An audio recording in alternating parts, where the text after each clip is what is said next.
Arizona State University would like to welcome you all to the forum. The forum is coordinated by your fellow student body presidents that make up the Council of Presidents. And if we want to come up on the stage and introduce ourselves, this would be a good time. I'm so sorry.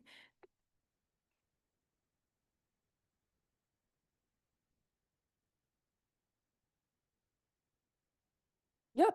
Hello, all. My name's Laura Doyle. I'm from the downtown campus. Super excited to be here. It's my first time on Poly, and it's a beautiful campus.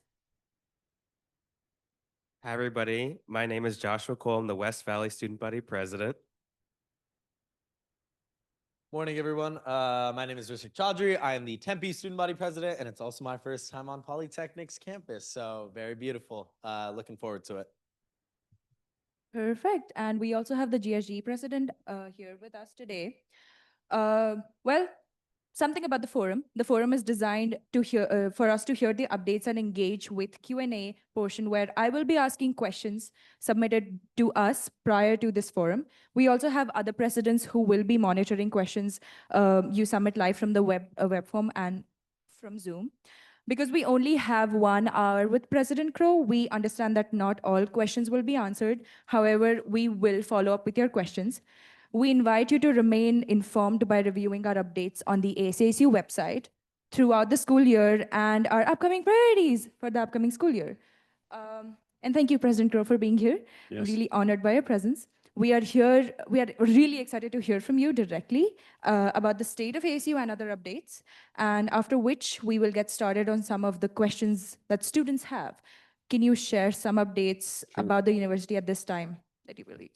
Yeah, well, thank you very much. I'm happy to be here. Look forward to the questions. Let me just give you an update on ASU. Overall, we opened the fall semester with record enrollment, about a 5% increase in enrollment online and on campus. We have record numbers of graduates, students on campus from over 160 countries. We thought that very large numbers of students might have their visas interrupted, as many as 2,000. It ends up being about 500 students had their visa processes interrupted. So we're happy that an additional 1,000 to 1,500 international students were able to make it here. We just closed the fiscal year. That's our financial year on June 30th. We had the largest fundraising in our history. $630 million was raised from private sources to support the university. Some of that goes into endowment, which then is paid out over long periods of time. Some of that goes into projects. Some of that goes into scholarships and so forth. Financially, we're ending the year as our most successful financial year. So you might have heard stories from other universities about financial issues, financial disasters, layoffs, staff reductions, salary reductions. We don't have any of that. So we're plowing ahead in very complex environments right now around us, both internationally and within the United States. Lots of changes, lots of new directions, lots of new trajectories. We hired lots of new faculty. We have about 40,000 new students who have never been at ASU before, online and on campus. About 14,000 something first-year students on campus here with us. Is that 16,500 new first-year students on campus? 14. Yeah, right. So anyway, we met with a lot of first-year students a few days ago. A fantastic event, lots of energy, lots of drive, lots of ambition. We have opened several new schools in the last couple of years, a new engineering school on the West Valley campus, a new business school. We have a new manufacturing school on the Polytechnic campus, new programs, new degree programs, many new degree programs overall, new courses, new technologies. We're advancing AI tools for all students. You have this on My ASU. You've got access to this in various classes. We've got over 50 artificial intelligence, augmented intelligence relationships in which we're advancing these new tools to enhance learning, enhance outcomes, enhance the quality of the courses, enhance your ability to be more thoroughly informed about complex subjects. So all of that is underway. We have expanded our Dreamscape Learn technology to go beyond biology now into chemistry, into earth science, into astronomy, and into art history. So that's expanding and evolving in new ways. We won the Commissioner's Cup for the Big 12. That is the #1 university athletically and academically. In the Big 12, we won 4 conference championships, including football, and we're back at it again in football. We've got volleyball that's doing really well, and golf that's doing well, and some other sports fantastically well. So all of that's advancing. So all in all, the university is in, sound financial shape, successful student recruitment, successful new programs that are evolving. We broke the university's record in terms of research expenditures. So our record has now exceeded $1 billion of research expenditures. So 4 universities in history that don't have medical schools. Our medical school is just coming online this year and next year. 4 universities in history have broken $1 billion of research expenditures. That's like a measurement of competitiveness. So MIT, Georgia Tech, UC Berkeley, and ASU. And so we're very excited about that. That means our faculty are as competitive as any faculty on the planet in the research that they carry out, the way that they carry out these research activities, their funding for these research activities. So record enrollment, record income, record research performance, record fundraising, record number of graduates. So the storm conditions that are out there, yeah, they're real. They've impacted us. We've had dozens of projects that have been canceled, many for no reason at all, just, we don't want to do this anymore, which is the prerogative of the government. So those projects have been canceled. We've had a number of issues related to visa processing and so forth for students from some countries, particularly India and Egypt. And so we're not sure of the reason for that. We've been in direct contact with the State Department. We've been in direct contact with the government saying, what's the reason here? We don't have an answer yet, so we're not quite sure exactly what's going on. But nonetheless, we have offered to all of our students, and this is worth noting, if you can't get here for whatever reason, you can start now with the digital technologies that we have. So if you can't get here, you don't have to lose the semester. You could come in October in the second part of the fall semester. You could come in the spring, but you could also be working on your courses now, be connected to the university now. So all in all, we're in excellent shape, making tremendous progress. I toured this morning the new advanced manufacturing and network engineering facility on this campus, on the Polytechnic campus. Fantastic facility, fantastic new activities. We're hoping to be accredited with our new medical and advanced medical engineering school next month, which will allow us to enroll the first class next fall. We've also started a new school of technology and public health and have the deans of the medical school and that school both on campus with us now, thanks to Provost Gonzalez, who's back there in the back of the room and has been recruiting fantastic deans to these new schools. So we're very excited about all that. So all in all, we're in very good shape. We also had the highest ever number of students attending an ASU football game. So we're very excited about that, over 14,000. I keep saying 15, 16, and then it's up to student government to activate the valley, as they say, get everybody here. So we're excited about that. We've got another home game coming up next weekend against Texas State. Brand new women's basketball coach in Molly Miller. So she is an actual human that's actually a nuclear reactor. She just has unlimited energy. You're around her, you're like, wow, I've never seen this much energy concentrated into a single person. So we think that will be very powerful for our women's basketball team. So we're very excited about that. And so all is moving in the right direction. Perfect. Thank you so much, President Crow, for the updates. Now, to kick off the Q&A portion, we will ask some of the questions that were submitted to us. If you are joining via Zoom, the question feature on the webinar is on. So if you have any questions during this time, you can type your question there. And if you're joining us live, please feel free to use the QR code to submit your questions directly. Okay, our first question is from an undergraduate student. What exactly being #1 in innovation mean to you? And it's a title we've had for 10 years, but what exactly does it entail? So the innovation ranking from the U.S. News and World Report University and College Ranking System is a vote. So presidents and provosts of all the universities and colleges that are out there vote on who they think is the most innovative. What does that mean? Well, that will mean different things to different people. So it means advanced learning technologies that we have that people are aware of, the more than 40 new transdisciplinary schools that we have, which are very innovative, the way that we have advanced the Dreamscape Learn technology, the way that, so it means innovation that are actual innovations, innovations in pedagogy, innovations in intellectual design, innovations in how we operate, innovations in scale. I don't know what they're all thinking about when they vote, but those are the kinds of things that I think about. And so what it means is that. Now, what it means for us internally is that we have made innovation one of our hallmarks. We've made it one of the key characteristics of the institution. And so many universities, when I was at Columbia University for many years, I was the deputy provost there, I was a faculty member there, and I was a troublemaker there because I was trying to create new things. And I remember when I left in 2002, there was a going away party for me, and I won't tell you the spirit of the party. It was really they called it a wake. They thought that me coming to ASU, that I'd lost my mind. Why would I go from, the supposedly one of the great universities in the world to a regional public university? And I said, well, you have no idea, because we're going to be able to innovate. And then I think that same person said to me, and you know what? Those innovations that you got going here at Columbia, we're going to get rid of those as soon as we can.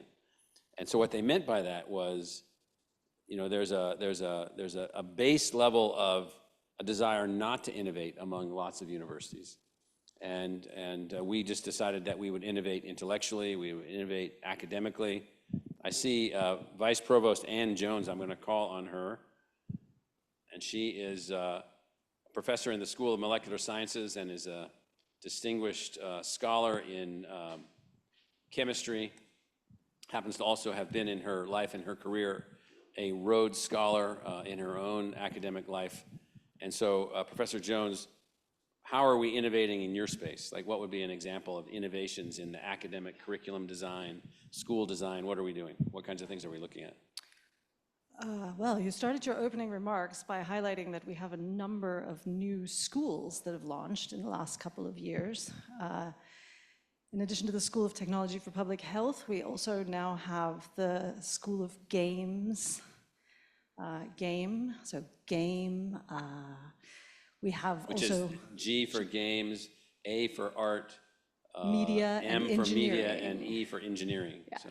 Game, art, media, and engineering, Right. which I think for those of us from a technical background, the idea of creating interdisciplinary schools that are explicitly combining art and engineering is really quite innovative.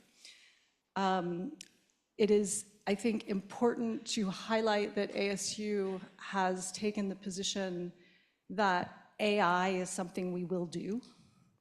You may know or not as students that it's already more than 2 years ago that we rolled out training for faculty to learn to work with AI in teaching and learning spaces, well before any of our peers. And we've been developing AI literacy curriculum for students as well, because we believe that every student, every individual needs to be AI literate to achieve their personal and professional goals in the future. It's those kind of forward-thinking, interdisciplinary ways of thinking about how we interact and have a relationship with knowledge that are really important at ASU. Right, so thank you. And so what that means to the questioner, it means that, we're innovating across every dimension of the institution to enhance access, to enhance graduation rates, to enhance academic opportunity, to have many degree programs. I don't know how, just in the audience, how many of you are double majoring or have a major and one or more minors? Yeah, so it's very easy to double major here. It's very easy to triple major here. There's even a kid not too long ago who graduated. This is no joke. His name was Nate. He was in my class, and he told me that he was graduating with 5 degrees in 4 years. I said, Nate, that's sick. And I was also jealous because I wanted to do 5 degrees, 52 years ago when I went to college, and they laughed at me. And so he got to finish that. And so he got to finish that because we have the means and the mechanisms for a person to be able to do that. He also won a Rhodes Scholarship and then ran off to do that. And I think he's majoring in 9 subjects at Oxford now. So he's probably breaking things up there also. So. Thank you. This question is from Malia. How is ASU responding to the recent bill passing in regard to federal student loan accessibility? Well, We put great effort last year into encouraging everyone to complete their FAFSA, to complete their federal financial aid form on time if you're American and you have access to that financial aid. We help students with financial aid on every front, on every dimension. We help students that have financial crises, financial disruptions. Your parents get divorced, your parents die, your parents lose their job, your financial situation changes. You're taking care of yourself and you have financial difficulties, whatever it is. And so financial aid is a thing in which you should always be raising your hand, asking for help, trying to get help.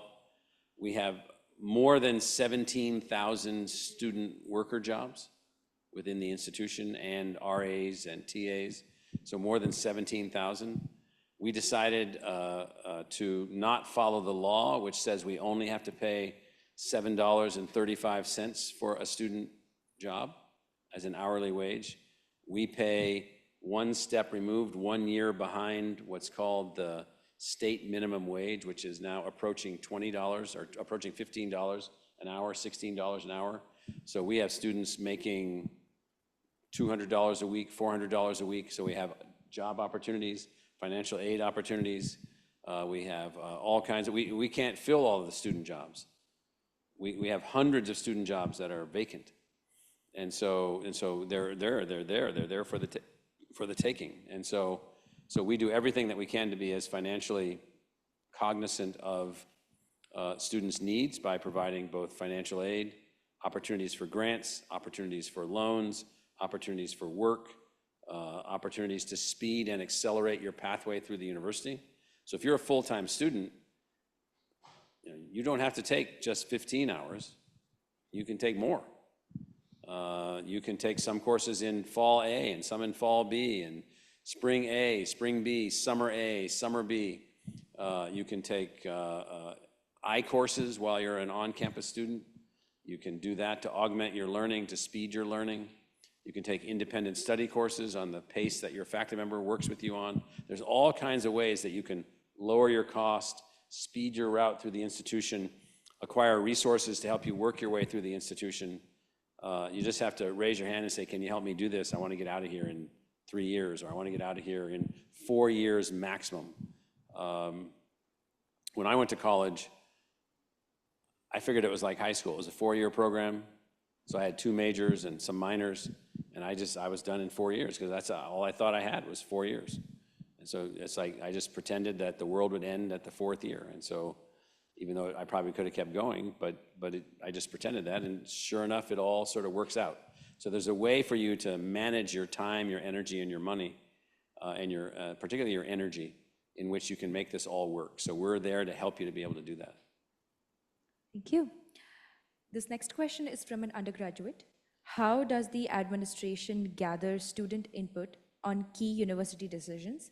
And how could that process be strengthened? What's one thing you wish more students understood about how decisions at ASU are made? And how can we as student leaders bridge that gap? Well, so we have 5 elected student government leaders, each of whom then also have elected bodies called senates that they're working with, or assemblies. And so these assemblies can speak, they can pass ideas, they can come together. They are an elected body, so we look very heavily at them. And the elected leaders, we listen very closely to them because they spend their time working on areas that they think can be improved, ways in which we can enhance the design of the university or the performance of the university, so we do that. We also take all comments, and every comment that we receive from anyone, even those that are rudely written using F-bombs as ways to somehow illustrate your massive intelligence. And so we filter that out and then go to the heart of the question, because the person might be frustrated about this or that, and they're expressing their frustration in some kind of inexact language. And so we take all of those seriously. We look into every matter. We look into every question. We try to answer every message. There's many things that people bring up that we don't know about. We hadn't encountered that. We didn't know that. We didn't know that that wasn't working. We didn't know that that wasn't working well enough. So we try to run all those things to ground. I operate under the assumption that, except for rare cases I assume that whatever the person is talking about or complaining about is real. Operate under the assumption that it's true, not that it's not true, and you have a better chance of solving it when it turns out to be true than if you operate under the assumption, as many organizations do, that it's not true. Because the second that you think something's not true, you just don't put as much energy into figuring out how to fix it. And so that's how we work. I have a communications staff in my office that gets hundreds, if not thousands, of messages a week of everything that you can possibly imagine, individual circumstances, individual issues, individual frustrations, individual complaints, questions, all those kinds of things. And we try to answer all of them. Now, sometimes we don't answer things in the way that people want them to be answered, because we either can't or their concern is not something we can do something about, or we disagree. We also sometimes disagree, but that's how we do it. Perfect, thank you. Our next question is from a West Valley student. What are we doing about budget cuts and staff reductions? Well, there aren't any budget cuts. There are budget cuts in certain projects that have been funded by external sources. There are no university budget cuts. There's preparation within the university for possible financial uncertainty.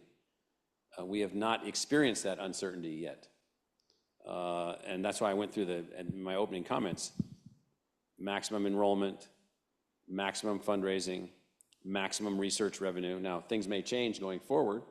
And so what people are hearing is what other universities are doing.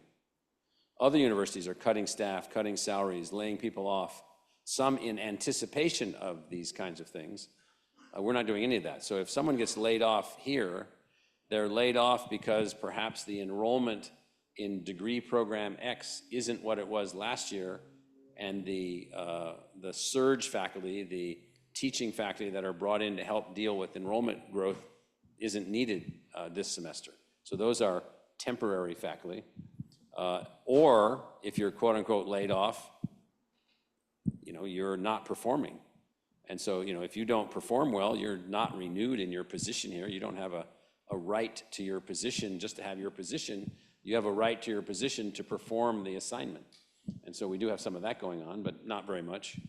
We have about 42 or 43,000 people. I don't know if Michael is here, our Chief Human Resources Officer. I think he's at the next meeting.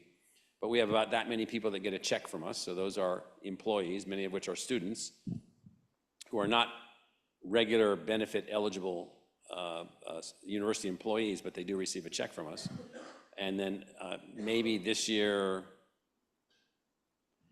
150 people or 200 people were not renewed because of performance, something like that. That's a very tiny number. And so that's relative to their supervisors and our expectation that they will perform at a high level. So there's no general layoffs, there's no salary reductions. There are at most other universities, but not at ASU. Now, knock on whatever this fake wood is. That's all things being as they are now. I'm not 100% certain of what lies ahead, but right now we're doing very well. Absolutely. This question is from Brandon, a West Valley student. It's a long question. Many institutions across the country are facing significant pressure from administrations who have used the threat of withholding federal funding to influence campus policies around free speech and protests. Given ASU's public mission and its reliance on both state and federal support, how are you navigating these external financial pressures while simultaneously protecting the university's academic autonomy and ensuring that students' First Amendment rights remain a priority, regardless of the viewpoint of being expressed? Yeah, so there's an organization that ranks universities in terms of our protection of free speech. It's called FIRE. I don't remember exactly what the acronym stands for, but FIRE gives out a color coding, green, yellow, and red. Red means, in their view, you're not protecting free speech. Yellow means you could do a better job. Green means you're doing a good job, and then there's a ranking even within that. We've only ever received green scores. The Anti-Defamation League also ranks schools in our ability to protect free speech and protect other aspects of the complexity of our institution, and they give out letter grades. We received an A from them. There are 11 universities in the country that have both a green score from FIRE for free speech and an A from the Anti-Defamation League also for free speech. 11, we're one of those 11. There are thousands of universities in the United States. 11 have this score. We are one of those 11. Now, that doesn't mean that we're perfect. We're not. It doesn't mean that there aren't complexities that we deal with. There are.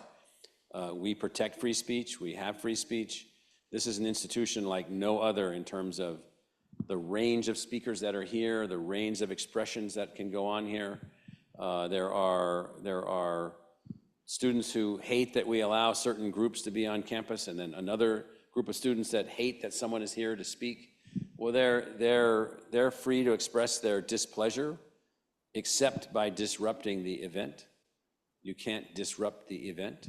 You can be against the event, you can picket against the event, you can have posters against the event, but you can't run into a room like this one and disrupt the event. You don't have, that's not within the student code of conduct. And so we've had demonstrations in the past.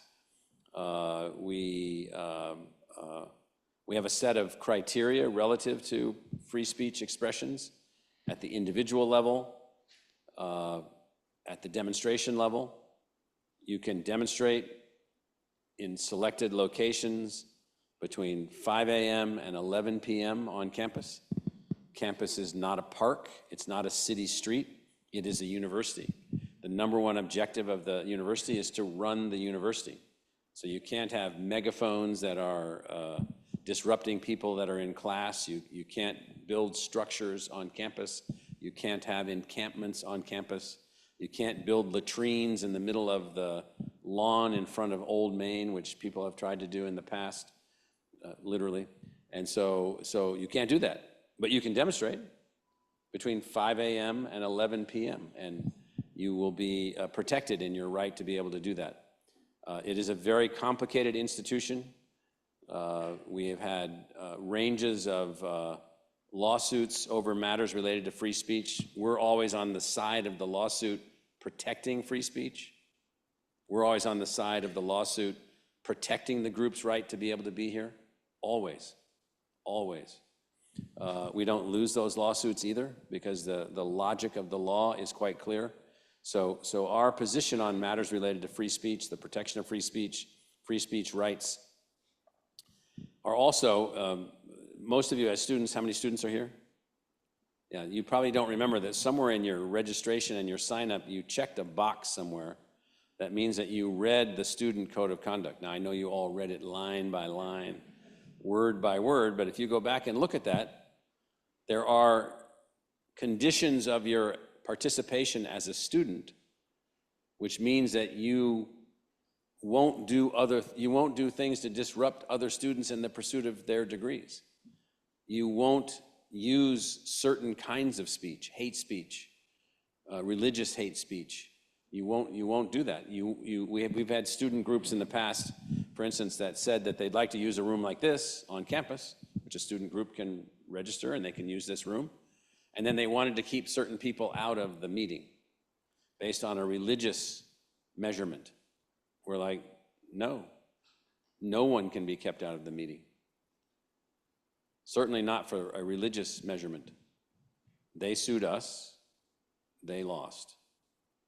And so they thought that they could use the university space to define speech and to define participation. No. And so we won that legal case and other legal cases like that along the way. So we worked very hard to protect free speech. I see that Chief Thompson is here, who's the head of the ASU Police Department right over there.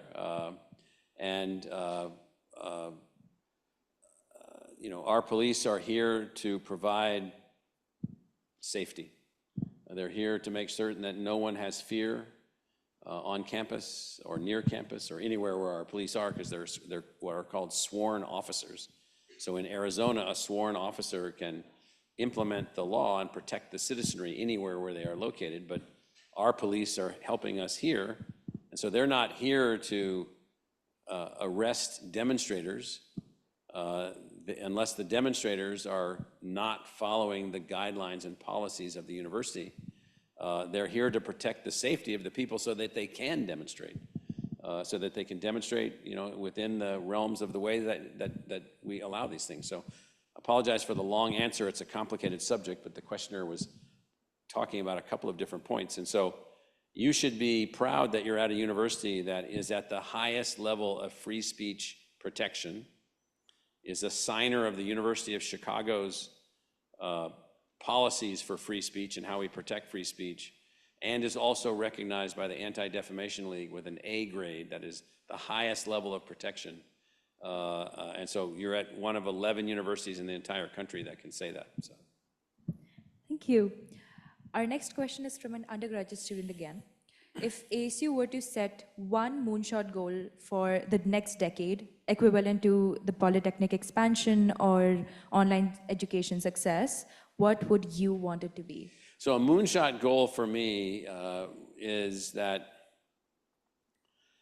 any learner anywhere in their life can come to Arizona State University physically, like you all, in full immersion, or digitally, like our digital immersion students, or just as learners, you're not in degree programs, and their life will be greatly enhanced by their connection to us in ways in which their family's outcome is positively impacted, the community's outcome, and we're almost there. We can almost say that now, but that's the moonshot. So no university has ever achieved that. We're the closest to that of any university.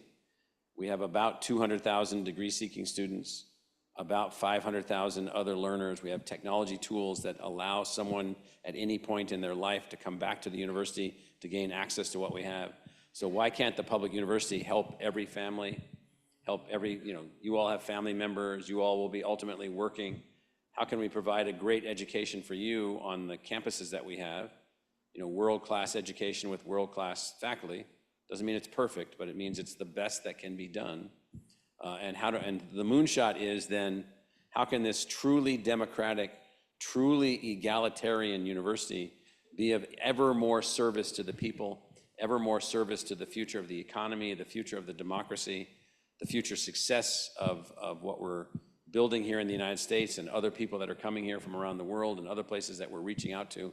How can we make all of that work and do that with this sort of spirit of learning and spirit of engagement and spirit of creativity? That's really what we have been building. That's where we are. That's what I would like to see happen in the next 10 years. Absolutely. The next question is from an undergraduate student yet again. Are there any plans to expand the Greek Leadership Village to fit more of the campus Greek life in there? We're always open to expansion. That's like the name of the game. And so if people want more Greek houses, we need more demand. We need more people saying we'd like 10 more Greek houses, or we'd like 5 Greek houses on the Polytechnic campus, or 10 Greek houses on the West Valley campus. And so it's all about demand. Now, there's a little bit of a chicken and egg thing there because of the way that we have built the Greek village on the Tempe campus. It's set up in a certain way, which is in some ways operates better, safer, has better student outcomes, and so forth. So there's no shortage of places to do this. There's no shortage of opportunities. It's a shortage of creativity, a shortage of demand. There can be new quote unquote Greek houses set up around different ideas, houses set up around academic ideas, houses set up around, this is the house thinking about, sustainability, or this is the house thinking about artificial intelligence, or in this house, this is what we concentrate on. And so all those things are possible. You need to see Dr. Vogel. Joanne, do you want to say something about that? Joanne Vogel, the Vice President for Student Services. Yeah, I think you hit on what I would have said, which is if there's demand, we can expand. And there are lots of groups who approach us and let us know that if there is an opening in Greek Leadership Village, that they have interest. So as groups have left the Leadership Village, we've moved other groups in. If you have a group the type that you're describing, a group of people who are maybe Greek letter organization or other organizations looking for spaces to live all together. We've been able to do some of that when we have had, That would be both in our spaces as well as other spaces that we can work with the private sector to acquire for a group of students that want to live together around a theme. yeah, so I think just as you said, come find me or find one of the other student services team members who can talk you through what that might look like if you're looking for a place for a group to live all together. Right. So there's whatever people want. Perfect. The next question is from an undergraduate student. What are the biggest challenges that the university is currently facing? And what are some unique challenges that ASU faces this year that differ compared to the previous years? So the biggest challenge so there's more than 20 million people in college in the United States. A tiny fraction of them are actually physically attending a university. Many are in community college. Many are online. Millions of people are just online. Some are partially online. Many people are going to college while they're working. Many people are going to college while they're in the military. There are hundreds of thousands of people in the military that are also in college. We're working with the military, for instance. So when you say college and universities, that's a pretty broadly scoped thing. So we're a rare institution. We're what's called an R1, the highest level of research of any university in the country. We're also what's called a minority serving institution. More than 25% of our student body are from ethnic and cultural minorities. And so we're an R1 MSI university. And so we also have one of the largest student bodies in fact, ASU is the largest single university producer of undergraduate degrees in the United States. And so we have a large on-campus student body and a large online student body. So what are the universities? There's about 800 of those that are public universities. There's about 1,400 bachelor's degree granting institutions in the country. Let's just talk about those. There's about 5,000 institutions that give some kind of degree, about 10,000 institutions that give some kind of certificate. So let's just talk about the 1,400, but then let's talk specifically about the 800 or so public universities. The biggest challenge for them is that they've become disconnected from society. They're not graduating enough students. They're not efficient enough. They're not effective enough. They're not innovative enough. And they're underperforming in general. There are dozens and dozens and dozens of exceptions, but in general, they're not performing at the level they need to perform. And they've become disconnected in some ways. They've become disappointing. So a lot of the frustration being focused on universities is what I call broken heart frustration, as opposed to anger frustration. If you send your kid to a public university and they don't graduate and they leave with debt, you're not a happy camper. And neither is the kid. So the kid's now got to go out with debt, try to get a job, pay that debt off. Agonizing. And so, we're underperforming in the sense that we're not graduating the vast majority of the students. And then we're not as connected to helping the economy to be as successful as it needs to be. So many of you that are undergraduate students or graduate students that are under 30 years old, there's a huge frustration about how will I ever be able to afford real estate? How will I ever be able to afford a house? My parents were able to buy houses when they cost a lot less, and then now, you need a salary of, $200,000 before you can get the house that you want to get. And it's crazy. And so universities need to figure this stuff out. And so that's the biggest challenge. And then the specific challenge for ASU, we're a very complicated institution helping to serve people that are here with us in full immersion, people that are with us in digital immersion, people that are learning with us. And then one of the things that happens at ASU, and some of you even experience this, you'll say, well, we're not as great a university as the University of Chicago. Well, yeah, the University of Chicago is an honors college that admits almost no one. And they make that the coin of their realm. And there's nothing wrong with that. That's a private university. We admit every qualified student. We don't admit every student. We admit every student that's qualified. In the world that we live in, this is a frustration that I have about ASU, in the world that we live in, There's a status that you have by admitting fewer students.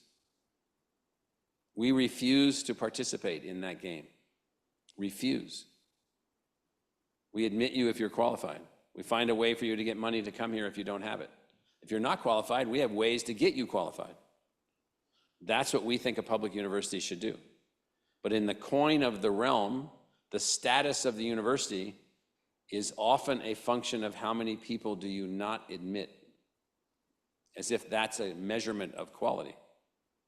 That's not a measurement of quality at all. We were recently elected 2 years ago to be one of the 65 designated elite research universities in the United States. So we're now a member of a thing called the Association of American Universities. We were elected to that. We're a highly unusual university in that category. There's a few other universities like us. Purdue University would be an example of one with large online program, large on-campus program, large campus research programs, lots of commitment to the families and so forth and so on. But most of the universities that are a part of that have highly selective admission standards, both the public universities and the private universities. We have what are called selective admission standards. Highly selective means, so did anybody have a B on your transcript in high school? Some of you had Bs. Did any of you have a C? I did in high school. Are you kidding me? Well, you're not going to any of those schools because you got a C when you were 14 years old in 10th grade math. You don't get to go? Who thought that up? So we don't like that system for us. It's fine. But what happens to the world if all the universities do that? What happens to the world if the coin of the realm is status through selectivity? What happens to the world? Not particularly democratically focused in the long run. So we're building and have built and are operating that university. So my challenge is how to get people to understand this, that a graduate of Arizona State University is equally capable to the graduate of UCLA or Stanford. People say, how's that possible? What do you mean, how's it possible? It's measured, it's measurable, we know it to be the case. And so that's the biggest challenge that we have. Thank you. The next question is from an undergraduate student. What can we do to involve and educate students in daily sustainability practices on campus, but also help ensure affordability to maintain a zero waste lifestyle?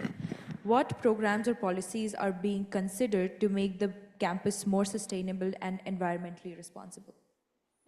Well, we're trying to get to zero carbon footprint. That's easier said than done. We've got a declining carbon footprint now from when we started. We have been building only LEED certified buildings, that is, they're sustainable. LEED Platinum, LEED Gold, LEED Silver, net zero energy buildings. We've been doing that. We've been managing our solid waste so that we have almost no solid waste now. We have a substantial percentage of our daytime power, which is all solar derived right now. We have all of that going on. We are expanding our sustainability practices in every way that we can. We're ranked as one of the most sustainable universities in the entire world. We would be in the top 5 of all universities among 10,000 universities around the world in terms of sustainability practices. We have the first school of sustainability in the country. We have the first College of Global Futures with what will soon be 5 schools in that college. So it's a very, very important thing to us, but we still also have, fossil fuel powered vehicles and fewer of those. Buses, we're, looking to go to as economically as possible to the lowest carbon footprint that we can. So we're doing all those things. Perfect. This next question is from a Polytechnic student. What do you see in the future of the Polytechnic campus? What do you see in the W.B. Carey School of Business's future on the Polytechnic campus? And is there any interest with higher ups like yourself into expanding the Morrison School of Agribusiness? Well, I could joke and say that the Polytechnic campus will ultimately be the headquarters of Starfleet. Not San Francisco with Starfleet Academy, right? Yeah, exactly. I got a Vulcan symbol back there. But the Polytechnic campus is going to continue to grow. We've just added a new engineering school here. The enrollment is continuing to excel. We're going to be putting in new student residence halls. We're going to be taking some of the older ones, the old Air Force ones, and getting rid of those here shortly and building some new ones. We're expanding this complex that we're in here, the Student Union. We're going to expand it by about a third. That starts construction, I think, in the spring of '26 and will be open in the fall of '27, so we're excited about that.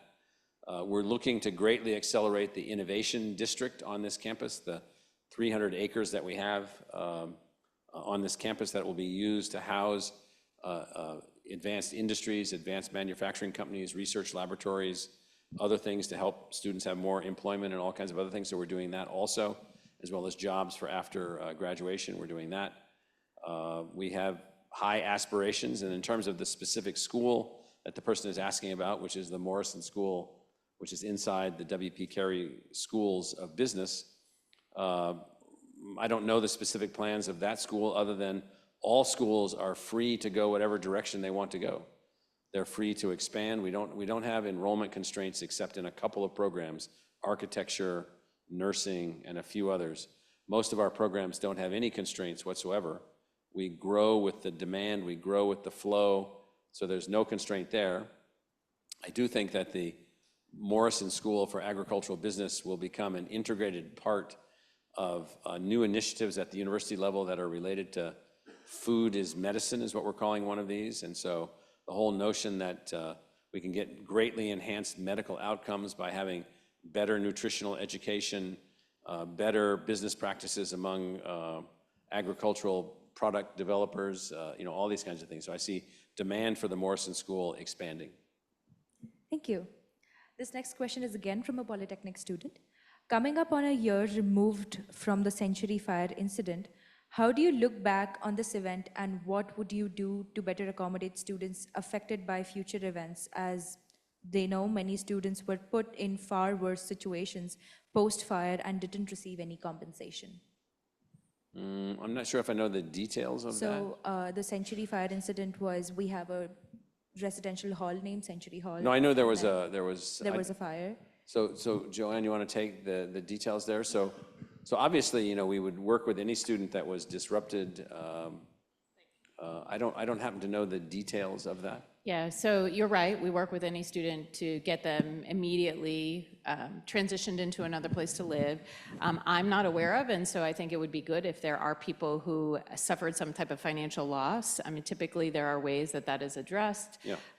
It is probably good practice and a good time to remind students things like their renter's insurance that we hope they purchase ahead of coming here can assist in that loss recovery. And so if there is somebody who's affected that we're not aware of, I see the residential life staff here too, please let us know. But yes, we work individually with students to get them settled again and then to make sure that financially they can continue on.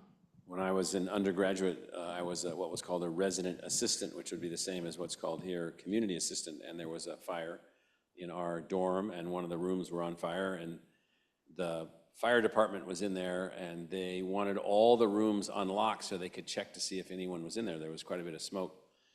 They were all breathing through their breathing apparatus and I wasn't. So by the time I got through that whole process, I was literally sick. And so I remember that like that was yesterday. And so they were like breathing and talking and I was coughing and I was like, this probably is not a good place for me to be. So I remember that. That was Friley Hall at Iowa State. And so, but if people were, any student that believes that they have been damaged in some way, they got to raise their hand. I mean, they got to say, well, this is what happened. How can you help me? We may be able to help, we may not be able to help.